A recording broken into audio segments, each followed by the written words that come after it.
일단은 유방암의 정의, 유방암이 무엇인지를 좀 알아야 될 것 같은데요. 유방암은 유방에 생기는 모든 병변, 그러니까 유방은 지방, 피부, 그다음에 유선 조직으로 이루어져 있습니다.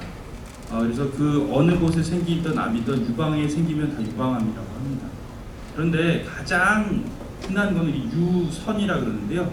유선은 말 그대로 이렇게 유방이 하는 가장 중요한 일은 젖을 만들어서 수유할 수 있게 모유 수유를 하기 위한 기능이 제일 크죠. 여성으로서 여성성, 아름다운 여성을 나타내는 데서 중요한 2차 성징으로 역할도 있지만 사실 기본적으로는 모유 수유를 위한 기관입니다. 그래서 그 모유 수유를 하는데 가장 중요한 것은 이제 유선이라는 조직이고요.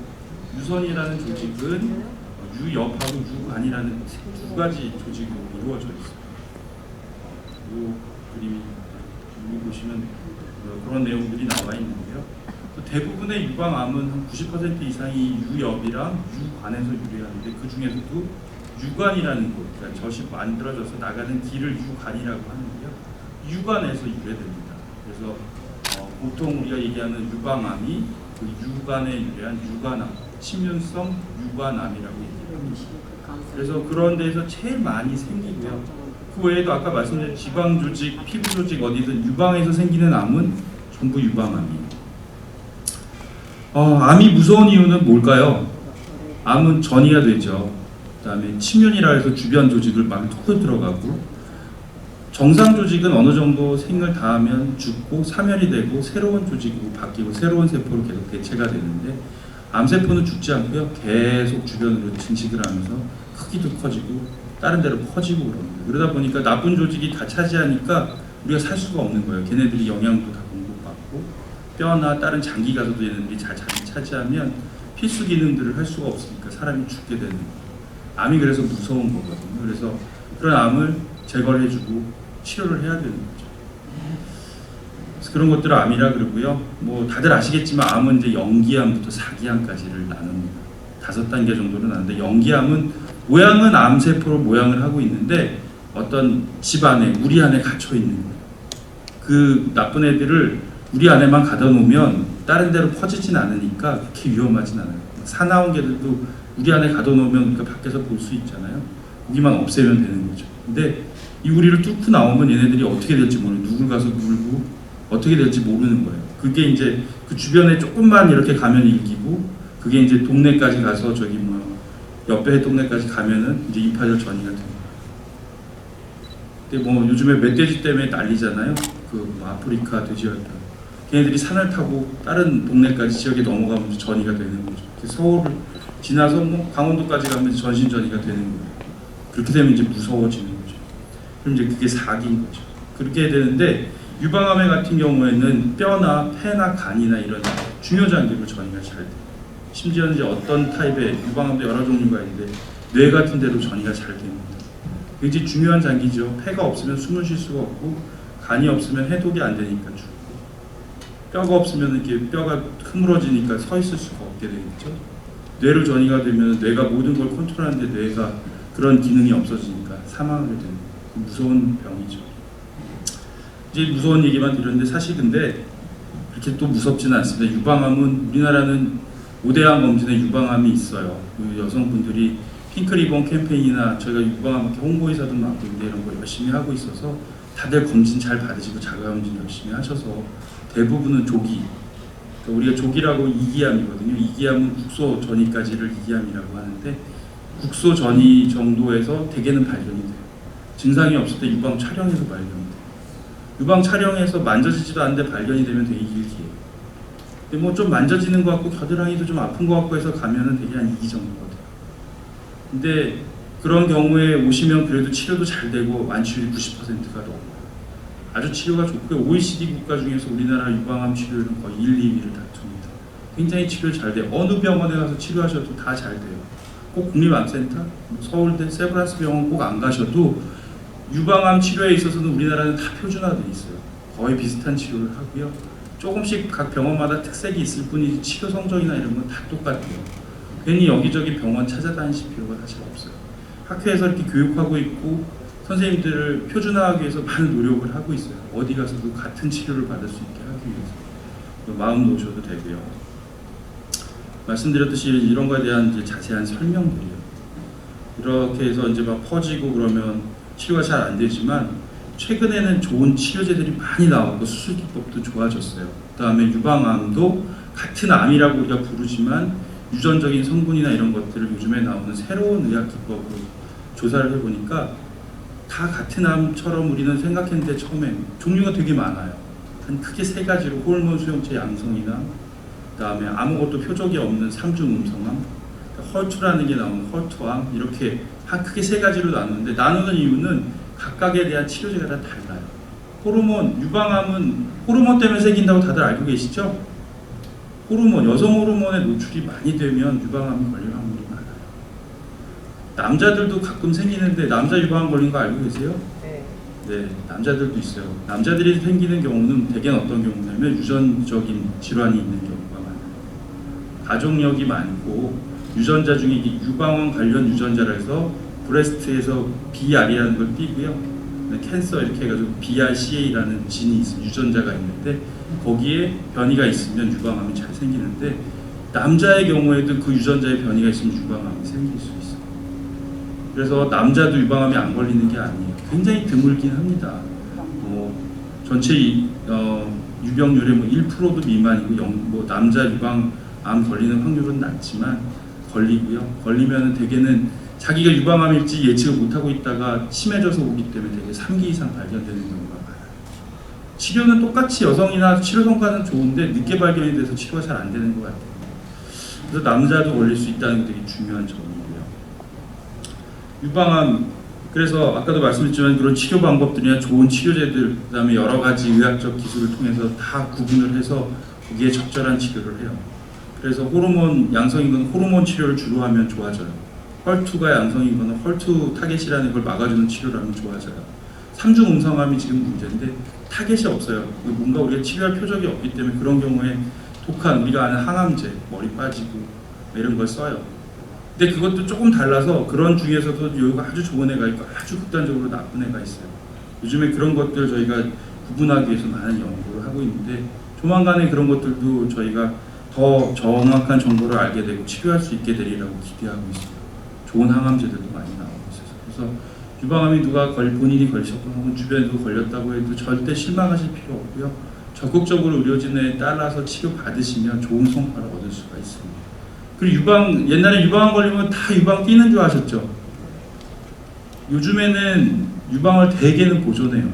나중에 제 자료 보여드리겠지만 유방암 환자의 80%, 70%는 유방 보존술이라서 자기 유방을 남겨놓고 암만 제거를 합니다. 유방이 약간 작아지거나 좀 찌그러질 수는 있는데요. 그래도 자기 유방이 남아있는 것과 다 없애는 것은 또 많이 다르죠. 그리고 심지어는 요즘에는 단팥빵에 단팥만 빼고 그 안고 대신에 다른 걸 넣는 그런 즉시 제거이라는데요. 유방은 유선에서 아까 생긴다 했죠. 유선만 제거하고 그 안에다가 고형물 같은 걸 넣어서 똑같이 만들어줄 수도 있어요. 그런 유방 수술을 하면 수술했는데 거의 흔적도 안 남고요. 잘 몰라요. 그게 물론 수술했는지 안 했는지 작정하고 보면 보이겠죠. 근데 이제 옷 입고 다니시고 보통은 목욕탕 같은 데 갔을 때 얼핏 봐서는 잘 모르는 정도는 충분히 고형물이나 이런 수술 기법을 통해서 그런 것들을 완화시켜 드릴 수가 있어서 일상적인 생활하는데 거의 지장이 없어요. 수술 상처도 굉장히 작고 그래서 유방암 수술을 했는지 양성 종양이 있어서 수술했는지 말 안 하면 모를 정도. 이렇게까지도 됩니다. 그래서 너무 걱정하시고 그럴 필요 없어요. 그럼 이제 유방암이 아까도 말씀드렸듯이 대개는 검진을 통해서 발견이 되는데요. 그럼에도 불구하고 증상들이 좀 있는 경우들이 있어요. 이런 때는 좀 더 경각심을 가지고 빨리 병원에 오셔야 돼요. 만져지는 혹이 있을 때. 근데 만져지는 혹이 동그랗고 잘 움직이고 말랑말랑하면 그래도 좀 나은데요. 좀 딱딱하고 피부나 가슴이랑 이렇게 흉벽이랑 붙어 있는 것 같고 좀 경계도 잘 안 지어지는 것 같고 원래 이제 캔서가 암인데요. 캔서의 기원이 이제 개 껍질이에요. 개 등껍질 같이 이게 단단한 느낌이 나는 그런 게 있으면 암일 가능성이 있어서 빨리 병원에 오셔야 돼요. 그리고 이게 암은 주변의 조직을 끌어들이는 성질이 있어요. 그래서 피부도 이렇게 쭉 끌어들여요. 그러니까 피부가 갑자기 멀쩡했던 피부가 좀 함몰이 되고 밑으로 당겨지는 것 같은 거울을 이렇게 반대 그런 느낌이 있으면 뭔가 문제가 있는 거예요. 빨리 병원에 가셔야 돼요. 그리고 또 하나는 괜히 멀쩡하던 유두에서 유즙이 나오는데 피가 섞여 나오는 경우가 있어요. 염증 때문에 그러는 경우가 훨씬 많기는 하지만 양성종양, 유두종이라는 양성종양이 있어도 그럴 수 있고 뭐 또 그 중에 한 10에서 15%는 유방암이랑 연관돼서 유관에서 어떤 병변, 그러니까 어떤 종양 같은 게 있으면 그건 굉장히 연약해요. 조금만 상처를 입어도 거기서 피가 나요. 제일 대표적인 이제 암 조직이에요. 걔네들은 피가 잘 나요. 그래서 피가 고였다가 유두로 해서 나오는 거예요. 원래 젖길이니까 젖이 나와야 되는 게 있는데 원래 피가 나오는 거죠. 그럼 빨리 병원에 오셔서 치료 진단받고 별 문제는 없는지 확인해야 돼요. 40, 50대에 생기는 경우에 염증이거나 유관이 나이가 들어서 늘어나서 고였던 물이 나오는 경우가 대부분이지만 피가 나오면 어쨌든 병원에 오셔서 확인하셔야 돼요. 일반적으로 피가 나오는 건 정상은 아니에요. 그런 것도 중요하고요. 멍으로 아까도 말씀드렸지만 이렇게 만져지는 게 있으면 일단 검사를 받아보시는 게 좋고, 또 지난달에 생리하고 생리 끝나고 나서 자가검진 생리 끝나고 한 일주일째 하는 게 좋은데 그때는 잘 안 만져졌는데 한 두세 달 지나고 또 자가검진해 보니까 확연히 만져지고 커지는 것 같고 자라는 속도가 빠르면 또 나쁜 혹일 수 있어요. 빨리 오셔야 돼요. 그래서 그런 것들을 전체적으로 고려를 하셔야 되고 일단 만져지는 혹이 있으면 전문의 진단을 받고 상담을 하시는 게 좋습니다. 아주 심한 경우인데요. 그 유방의 염증, 유선염도 많이 있잖아요. 어머니들 보면은 유선염 뭐 수유할 때 유선염 한두 번 앓고 지나가신 분들 꽤 많은 거예요. 유선염 알아보신 분 있나요 혹시? 네, 옛날에는 많이 있었어요 진짜. 네. 뭐 고약도 묻히시고 뭐 그러셨었는데 요즘에는 뭐 항생제 쓰고 그러면 대개는 저절로는 아니지만 한 일주일 이내로 다 좋아집니다. 적극적으로 쓰면 되는데 항생제나 이런 걸 쓰더라도 안 좋아지는 염증이 있어요. 그런 염증은 암일 수 있어요. 그럴 때는 조직 검사를 해야 돼요. 보통은 일반적으로는 일주일에서 열흘 정도 항생제를 쓰면 좋아집니다. 웬만한 염증은. 고름이 있으면 고름을 짜내야 되지만 고름이 없이나 있는 염증은 항생제에 반응을 잘해요. 그래서 다 되게 좋아져요. 근데 그럼에도 불구하고 안 좋아지고 자꾸 피가 나고 습진은 이렇게 피부가 까지고 진물이 나는 게 습진이잖아요. 그런 게 이제 젖꼭지에 생기고 그러면 그것도 암의 전조일 수 있어요. 그런 경우는 병원에 오셔야 됩니다. 아까 말씀드린 분비물 이런 거 있었고 아까 제가 말씀드린 그런 증상들이 아주 유방암의 대표적인 증상이에요. 잘 기억해 두시고요. 유방암은 연간 22,000명, 이게 2016년 자료고요. 최근 자료 25,000명 정도예요. 연간 발생이. 우리나라 평균 수명이 몇 세인 줄 아세요? 여성들은 남성이 79세 정도 되고요. 여성은 83세, 85세 정도 돼요. 평균 연령이.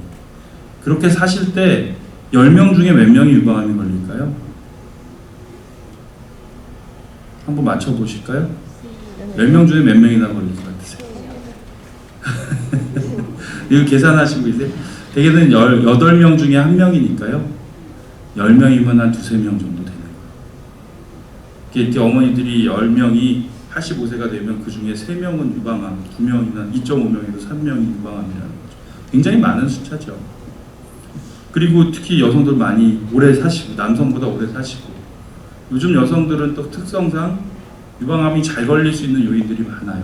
뭐냐면 옛날 어머니들 저희 어머니만 해도 제가 이제 3남매 중에 장남인데 보통 셋, 넷 이렇게 나셨어요. 근데 요즘에 어머니들은 뭐 2명 낳은 분도 1명, 뭐 자녀 1명 가지신 분들 많으시잖아요.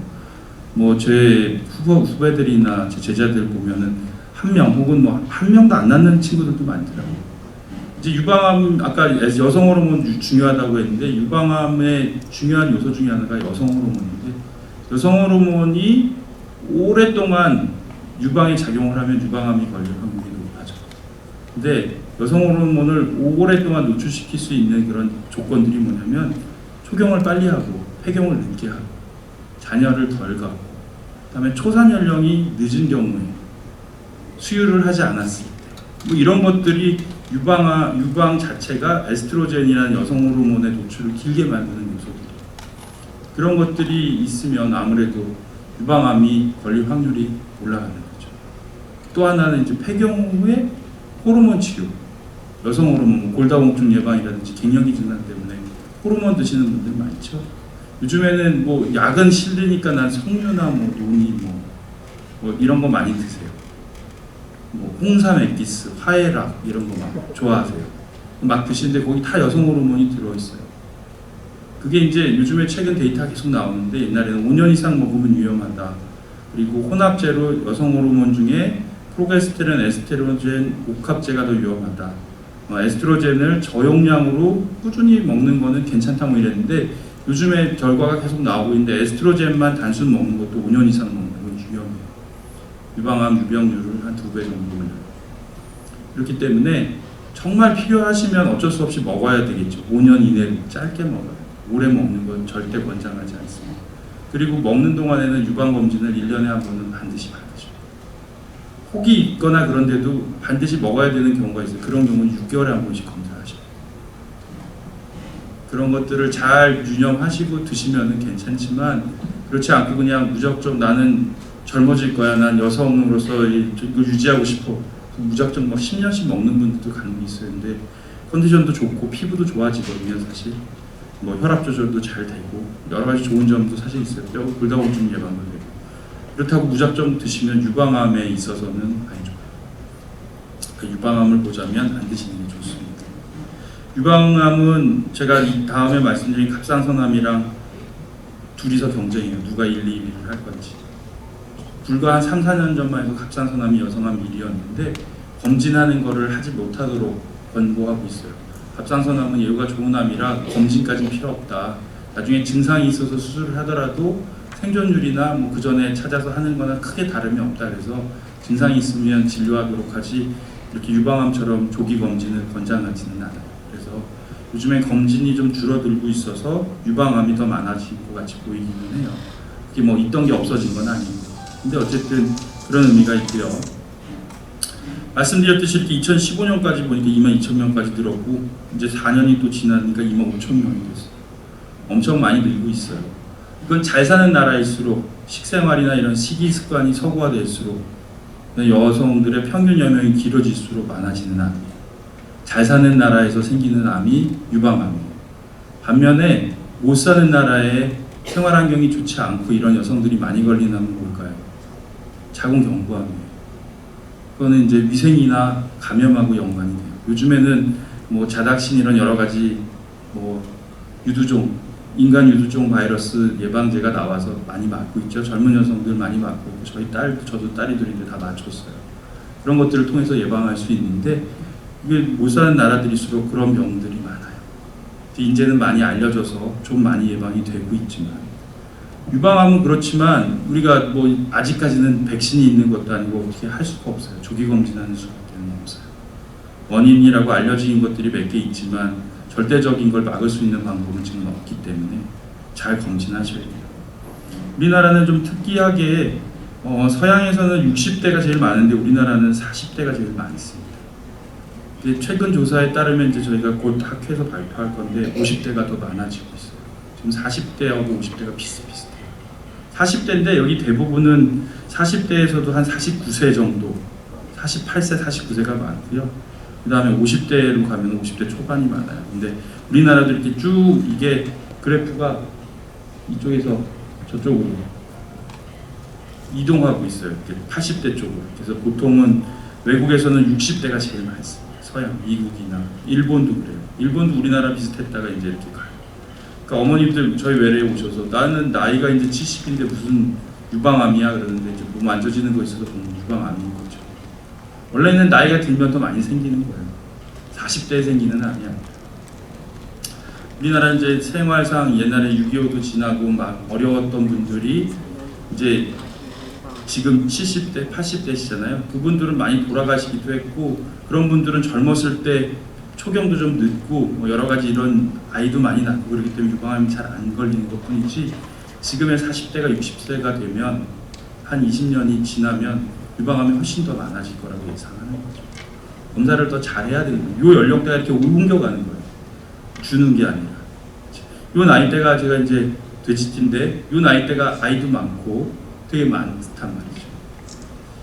이렇게 이해하시면 될 것 같아요. 아까 제가 말씀드린 게 이런 거예요. 그래서 미국, 뭐 일본, 우리나라 비교해봤지만 미국은 70대가 거의 60대, 70대가 제일 많죠. 70대가 제일 많아요, 심지어. 일본도 마찬가지. 60대부터 쭉 꾸준해요. 우리나라만 40대, 50대가 많아요. 이게 이렇게 조금씩 변해가고 있어요.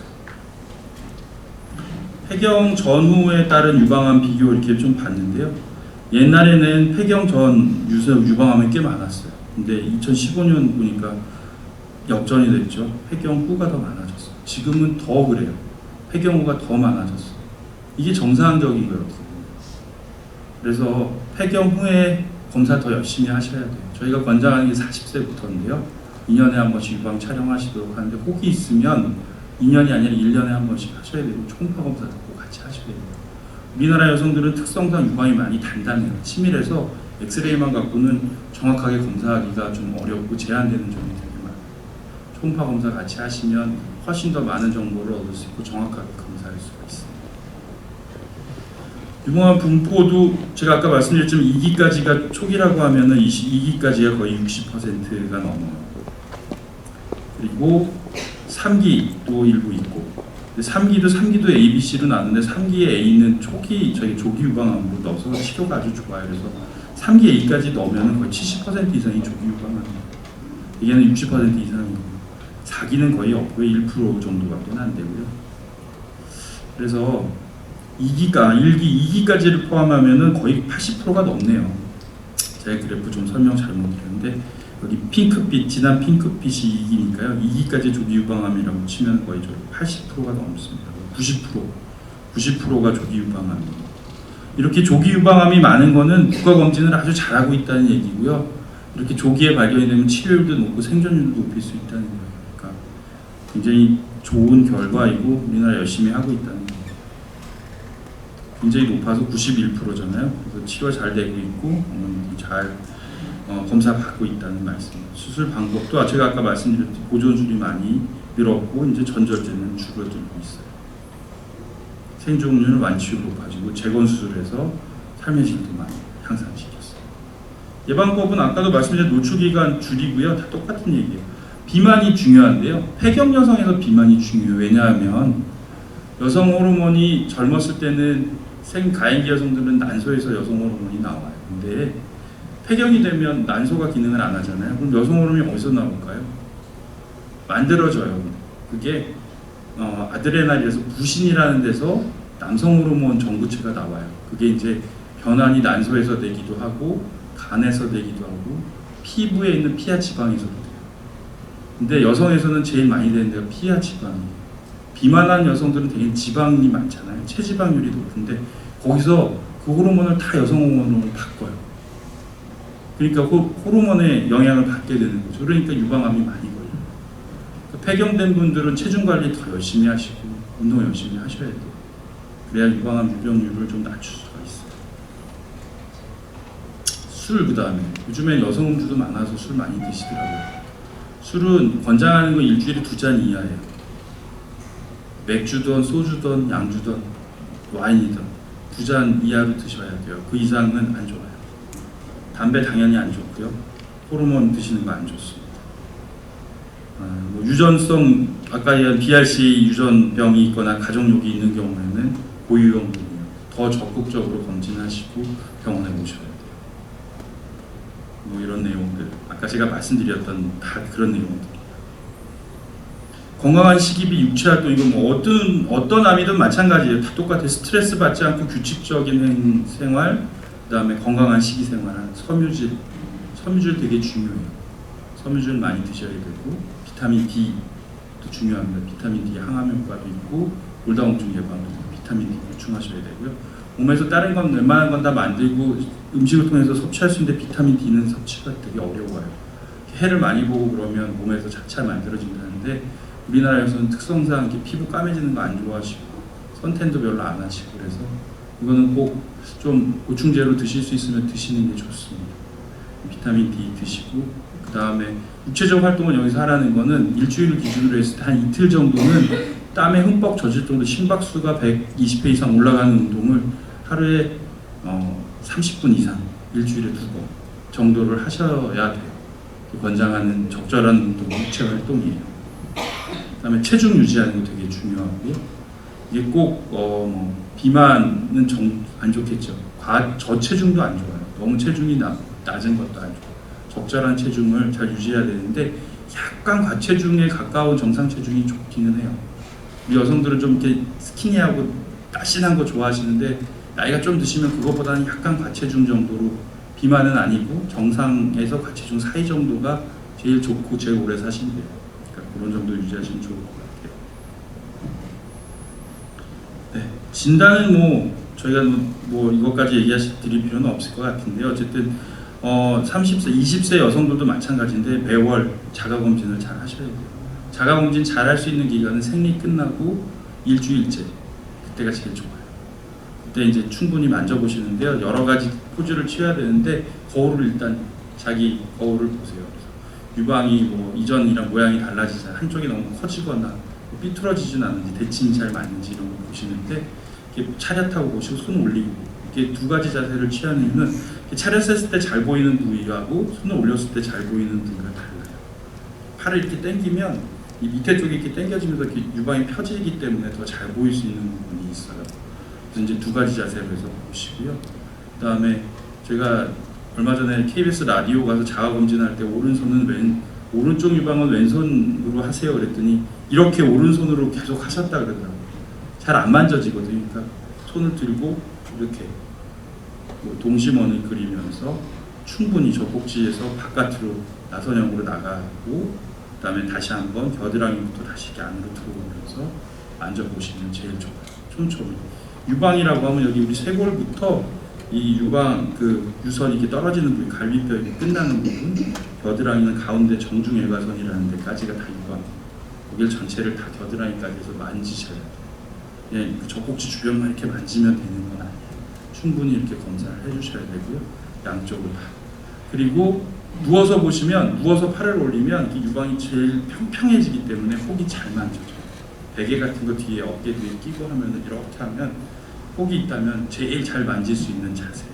그렇게 해서 하시면 제일 좋고요. 그래서 자가 검진하시는 게 되게 중요하고요. 그 다음에 35세 이후에는 2년 간격으로 의사한테 임상검진을 받으면 좋다고 권고는 하고 있고요. 40세 이후부터는 유방 촬영, 그 다음에 임상 진찰 하셔야 되고, 혹이 있으면 여기서 다 빠져나와서 혹에 대한 거, 이렇게 양성 병변이들이 있다면 의사 권고에 따라서 6개월이나 1년에 한 번씩 정기적인 검사를 하셔야 됩니다. 고위험군이 이제 그런 것들이에요. 아까 말씀드렸던 거 이렇게 정리해 놓은 표고 이렇게 동심원 그리면서 나가라 이런 거고, 유주비 나오는지도 마지막으로 한 번씩 짜보셔야 돼요. 이렇게 하시면 제일 좋습니다. 그다음에 제일 중요한 거 하나, 이제 유방암에서 선별 검사를 해서 뭐가 있는지 없는지 제일 보는데 가장 기본적인 검사가 엑스레이 촬영 중 유방 촬영이에요. 이 되게 아파요, 사실. 저는 제가 해보진 않았는데 어떤 분은 기절할 정도였다고 욕이 나왔다고 막 그러더라고요. 정말 아프다 그러시는데 굉장히 중요하고요. 이게 아플수록 검사는 잘 나와요. 안 아프게 찍는 데서 저희도 이제 다른 병원에서 찍어서 오는데 아프다 그러니까 그냥 신용만 하고 살짝 눌러서 찍어갖고 오면은 다 혹처럼 보여요. 근데 저희 병원에 와서 저희는 이제 촬영기도 좀 디지털 마모라고 더 좋은 거고 최근 거지만 잘 자세 잡고 눌러서 찍으면 혹이 아닌 경우가 많아요. 이거를 잘 눌러서 피지 않으면 이게 3차원 입체를 2차원으로 이렇게 눌러서 찍어서 평면으로 보는 거라 이게 잘 펴지 않으면 이게 덩어리처럼 다 보여요. 꽉 눌러서 최대한 펴야 혹인지 아닌지를 알 수가 있어요. 그래서 이제 좀 아프시더라도 하셔야 된다는 거. 그리고 이걸 해야지 초음파는 국서적인 단면을 보는 거고 유방 촬영은 유방 전체를 한 장으로 볼 수 있기 때문에 놓치지 않고 전체의 형태를 볼 수 있어요. 근데 초음파는 이게 초음파 단자는 길어야 10cm고 짧은 건 5cm짜리인데 그거를 두께 1cm 그거를 이렇게 쭉 밀어가면서 보는 거라 놓칠 수가 있어요. 전체를 보기는 제한이 된다는 얘기죠. 두 가지 검사를 다 해야지 제일 정확해요. 어머니들이 제일 많이 물어보시는 게 그거예요. 나는 유방 초음파 했는데 왜 촬영 아파 죽겠는데 자꾸 촬영하라 그러냐. 안 했으면 좋겠다.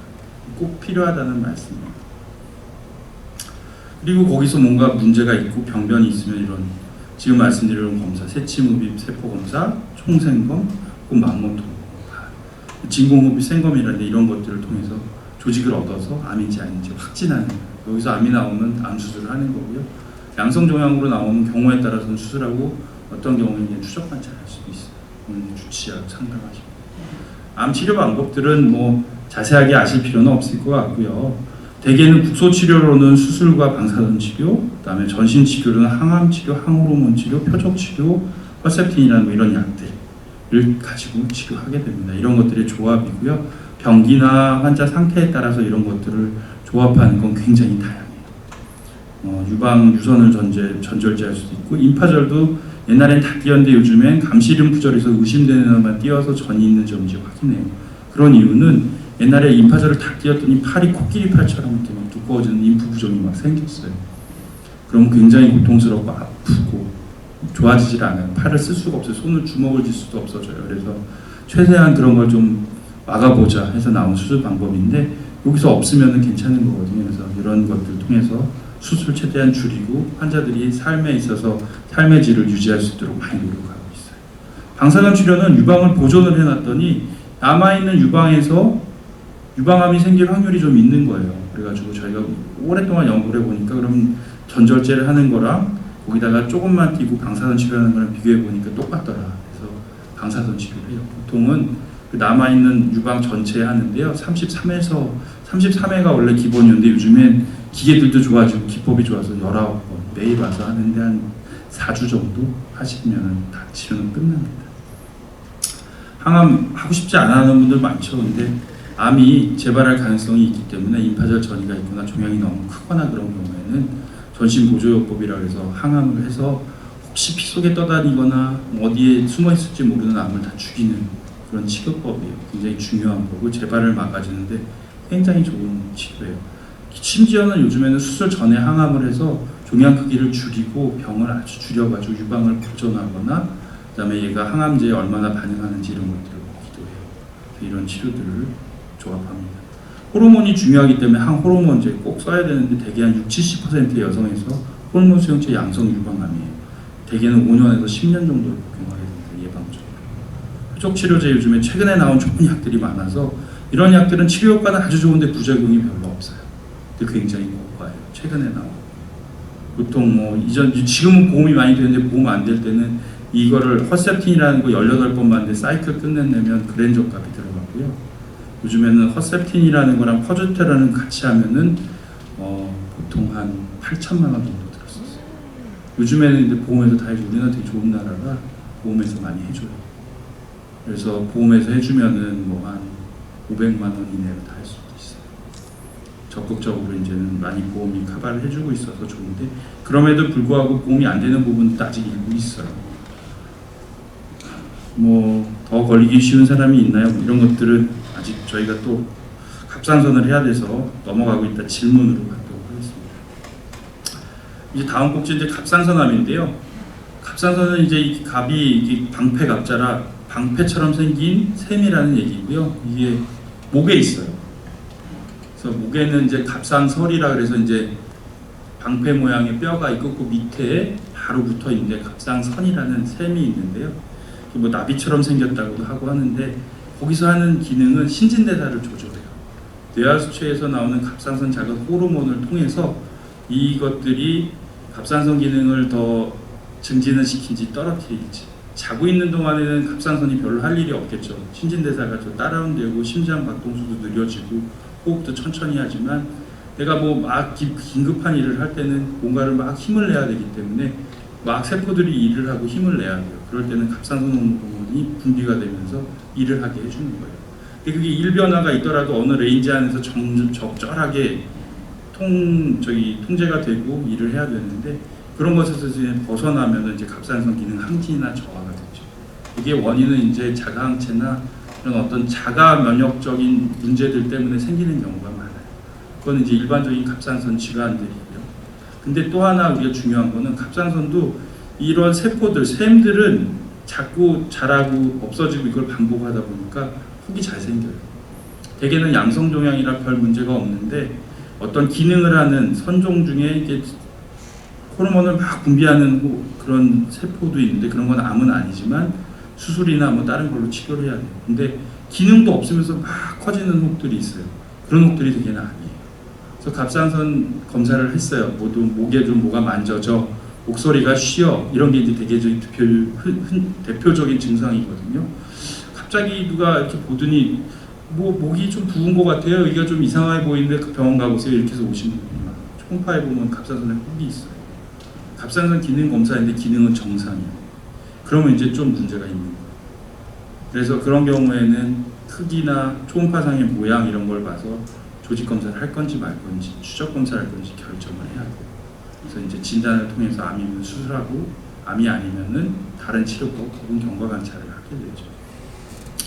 갑상선암도 마찬가지로 40대가 많아요. 그리고 50대, 30대 순위. 우리나라는 40대, 특히 그 갑상선암은 여성이 또 많이 걸려요. 남성보다. 예후는 여성이 더 좋은데 걸리는 건 여성이 더 많이 걸려요. 남성이 걸리면 많이 잘 걸리진 않지만 예후가 더 안 좋은 측면이 있어요. 대개는 이런 갑상선암의 종류가 있는데요. 위에 있는 순서대로 좋은 거예요. 유두암이 제일 예후도 좋고 흔하고요. 여포암이 그 다음으로 많고 수질암, 미분암 같은 경우에 진단이 되면 6개월에서 1년 살기도 어려워요. 굉장히 급속히 진행되는데 전체 1% 미만이라 흔하지 않아요. 수질암은 유전적인 성분이 많아서 수질암만 있는 경우보다는 다른 내분비기관, 부신이나 뇌하수체나 이런 데 같이 다른 병을 동반하고 있는 경우가 대부분이라 이런 수질암이 진단이 되면 다른 데 문제가 없는지 검사를 하지. 대개 유방암의 85%, 95% 이상은 유두암하고 여포암이에요. 근데 둘 다 예후가 되게 좋고요. 그 중에서도 유두암이 예후는 제일 좋습니다. 세포 모양인데 이런 것들은 사실 뭐 크게 꼭 아셔야 될 필요는 없고요. 갑상선에서 호르몬을 분비하는 세포를 여포세포라고 해요. 여포세포에서 생기는 암을 여포암. 그다음에 그것들이 암으로 자라서 유두상으로 이렇게 자라나는 형태가 있으면 유두암이라고 합니다. 그런 형태도 다 없이 막 자기 마음대로 하는 걸 미분화암, 역형성암이라고 하죠. 이게 분화암이고, 그 다음에 여기 이런 라이닝셀 말고 그 옆에 있는 세포에서 나타나는 게 수질암이라는 세포예요. 부여포세포. 예후가 굉장히 좋고 치료도 잘 되고 전이라 그래봐야 주변 림프절 전이 정도 돼요. 여포암은 두 번째로 많이 생기는데 천천히 자라긴 하고요. 이거는 조직 검사로 진단이 안 돼요. 수술해야만 진단할 수 있고요. 전체를 다 봤을 때 침윤한 부분이 있으면 암으로 진단이 되고, 이거는 림파절 전이보다는 혈액이나 이런 데로 전이해서 폐나 이런 데 전이가 흔해요. 그래서 이제 수술과 방사선 치료 이런 것들이 필요한 경우가 더 많아요. 수질암은 아까 말씀드린 대로 가족성이 많고요. 역형성은 이렇게 돼서 수술해도 계속 재발하고 되게 1년 내에 사망합니다. 이제 무서운 암이에요. 되게 아주 고여형에서 걸리는 경우가 많고요. 진단은 일단은 증상이 제일 중요해요. 크게 나타날 수 있는 증상이 아까도 말씀드린 목소리 변화가 제일, 왜냐하면 성대 주변으로 가는 성대신경이 갑상선 바로 뒤쪽에 위치하고 있어서요. 암이 자라면서 신경을 침범하면 목소리가 변해요. 예전보다 목이 잘 쉬고 사례가 잘 걸리고 목소리가 쉬운데 잘 안 돌아오고 그러면 이제 좀 걱정해봐요. 또 하나는 왼쪽에 있는 혹은 왼쪽에 갑상선 왼쪽에 바로 뒤쪽에는 식도가 있어요. 거기에 혹이 있으면 딱딱한 거나 이런 거 삼킬 때 이물감이 들고 목에 잘 안 넘어가는 느낌이 있어요. 평소랑 다르게. 그러면 이제 또 뭔가 의심을 해봐야 돼요. 그 다음에 앞으로 튀어나오는 암이 있고 안쪽으로 자라는 암인데, 앞으로 튀어나오는 암이 있으면 이렇게 보면 이렇게 목을 이렇게 당겨보면 뭐가 도드라지고 돌출되는 혹이 만져지거나 보여요.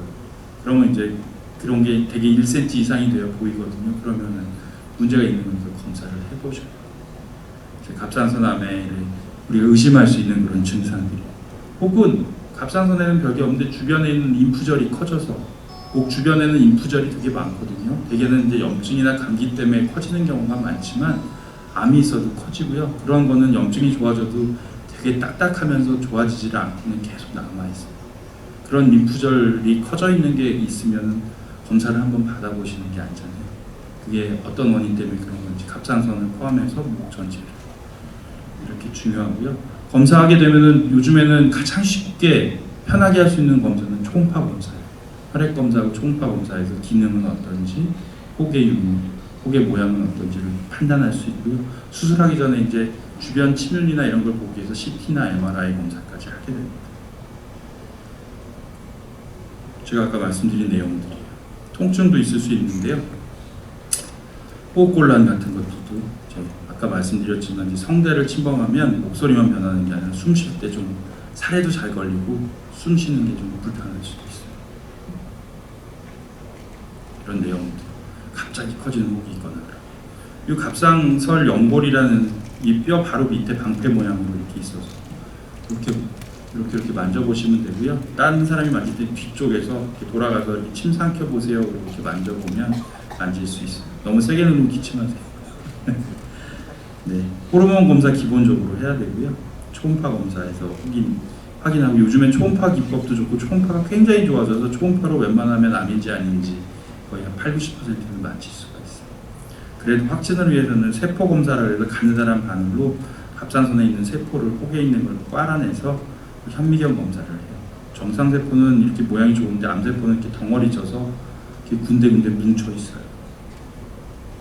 그런 것들을 통해서 검사하고요. CT로 이제 얼마나 침윤되어 있고 주변 조직이랑 상태가 어떤지 수술이 가능한지 수술할 때 위험성은 없는지 판단하고요. 아주 심해서 림프절 전이가 있고 그런 경우는 PET-CT라는 이런 혈액 검사를 해서 다른 전이 여부를 확인합니다. 이런 과정들을 통해서 진단이 되면 암에 적절한 수술 혹은 양성종양이면 그냥 경과관찰, 그 다음에 양성종양이 너무 크면 뭐 고주파 치료나 알코올, 에탄올 인젝 같은 그런 치료를 통해서 혹을 줄이는 그런 수술들을 하고요. 그 다음에 진단적 목적의 수술을 하기도 해요. 아까 같이 여포암이라고 나오면 여포암은 수술하기 전에 암은 알 수가 없기 때문에 여포암이 의심이 되고 크기가 크면은 진단적 목적으로 수술을 해서 암인지 아닌지 확인하는 그런 수술을 하기도 합니다. 저희 병원에서는 이제 저도 이제 갑상선 수술을 하지만 저희 김한성 교수라는 지금 같이 일하시는 선생님께서 내시경을 통해서 갑상선 수술을 하고요. 보통은 전통적으로 이렇게 길게 잽니다. 저희는 이렇게 많이 째지는 않는데요. 이전에 한 20년 전만 해도 이렇게 아직도 뭐 어느 병원에서 이렇게 째는 데도 있는데 저희 한 4~5cm 째는데 내시경 절제하면 이렇게 흉이 없어요. 위에는 보이는 게 없는데 대신에 유방이나 겨드랑이 쪽을 이용해서 절개를 해요. 가려지는 쪽. 그래서 하면은 상처가 없이 보이는 데는 상처가 없이 수술을 할 수가 있고요. 최근에는 입 안을 째고서 들어가서 하기도 해요. 그러면 상처가 아예 없어요. 유방도 깨끗하고. 누가 조커처럼 입이 이렇게 될까봐 걱정하시는데 뭐 그런 일은 거의 없습니다. 그러니까 걱정 안 하셔도 되고요. 네. 이렇게 많은 새로운 기법들이나 수술 기법들을 개발해서 환자분들에게 최대한 수술 안전성을 확보하면서 종양을 깨끗이 떼어내고 미용적인 그런 것들도 우수한 수술법들을 개발을 많이 하고 있어요. 이렇게 수술하고 있고 저희 병원은 주로 이제 유방이랑 겨드랑이 통해서 하는 수술을 하고요. 구강 내에서 하는 거 아까 말씀드렸죠. 이런 식으로 좀 징그럽긴 한데 어쨌든 수술하고 나서의 만족도는 굉장히 높아요. 여기서부터의 갑상선까지의 길이가 한 10cm가 채 안 되는데 유방에서 올라가면 한 15cm에서 20cm 정도를 이걸 절개를 하고 그 밑에를 피판을 긁고 들어야 되는 거리가 좀 멀어요. 근데 여기서부터 짧기 때문에 상대적으로 수술도 용이하고 좀 보기는 무서워 보이지만 좋은 수술방입니다. 네. 여기까지 제 강의는 다 했고요.